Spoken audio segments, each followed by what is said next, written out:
Hello class, I wanted to do a quick video on doing chapter 1 bookwork. Now you should know all of our assignments are in Canvas. You should always log into Canvas and check Canvas modules, announcements, discussions, and your grades there. Whatever grades you have in Mcgraw-Hill over here, whatever assignments are open over here, that's not necessarily important. So, you can click on this little button here and you can see, you can go back to like your home page and you can see what assignments are there and things. We're not really using the shell of Mcgraw-Hill. We're just using it for assignments. So for example, chapter 1 book, if I click on it here, it should launch like a little launch button here.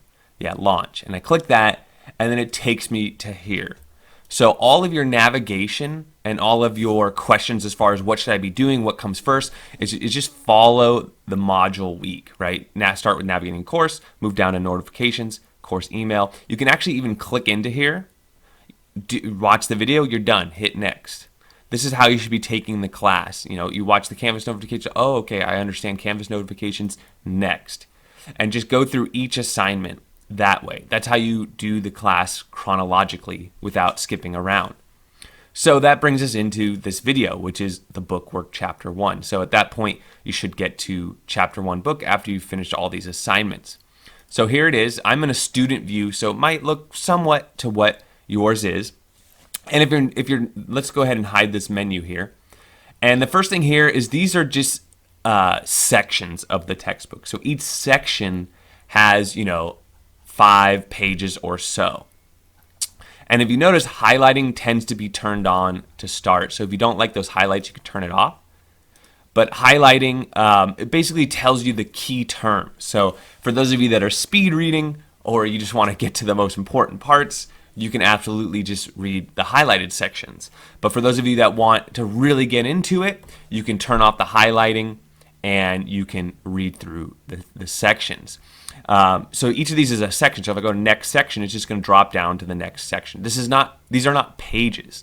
These are sections. Okay, that's what a lot of people, get confused. Now comes, how do you actually get graded for this assignment and how do you approach the assignment? If it was me, you can approach it any way you want, but if it was me, I would definitely keep those highlights on and I would go through the bookwork. I would go through a section. When I got done with a section, I would go to practice and do my practice questions for that section. Or another method is just read all the sections and then go ahead and, you don't have to read these last sessions, by the way, the video case, putting principles to work, developing career skills, critical thinking, career exploration. I would say key terms and up is what you will be practiced on, typically per chapter. But this is really good supplemental material if you're interested. So this is how practice, so I think I went over everything here. So previous highlight, next highlight just goes between, the key concepts. It'll just jump between the key concepts, previous and next. And then previous and next section just jumps between the sections here. Highlighting and highlighting off, highlighting on. This is help.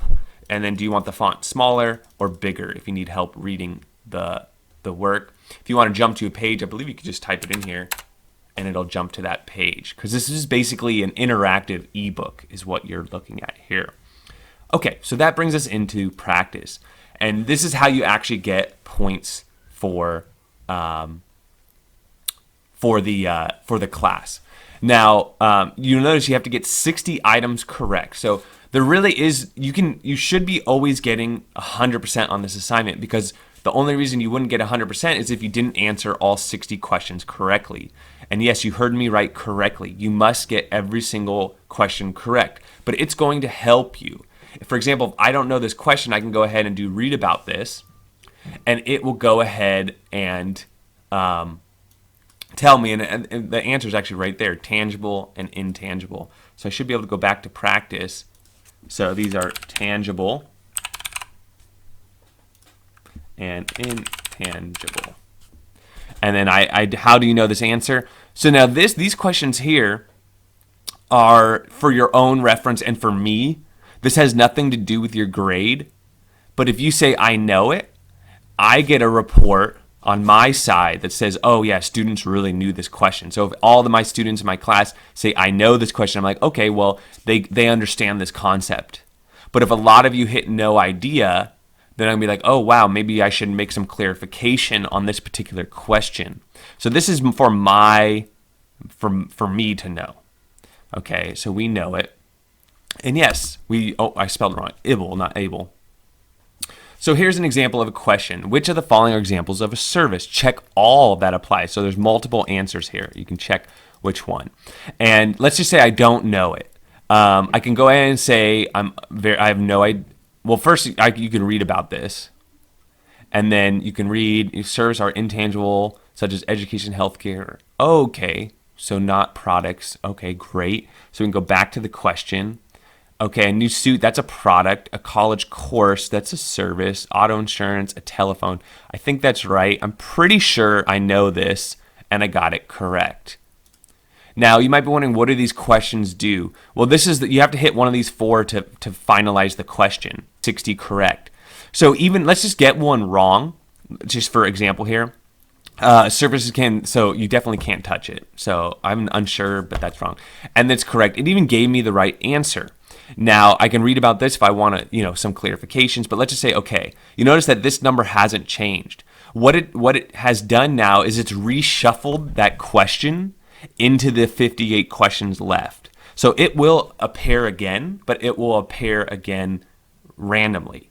And so eventually, though, you will get that question again. And so eventually you just have to get all these questions right.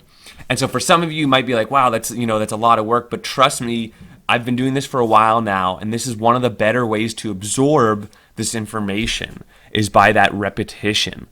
And that's why I really like Booksmart, is I feel that the analysis it does and how much it engages you and how you're able to go back and forth between the textbooks so easily, I think it's a really great way to absorb this information.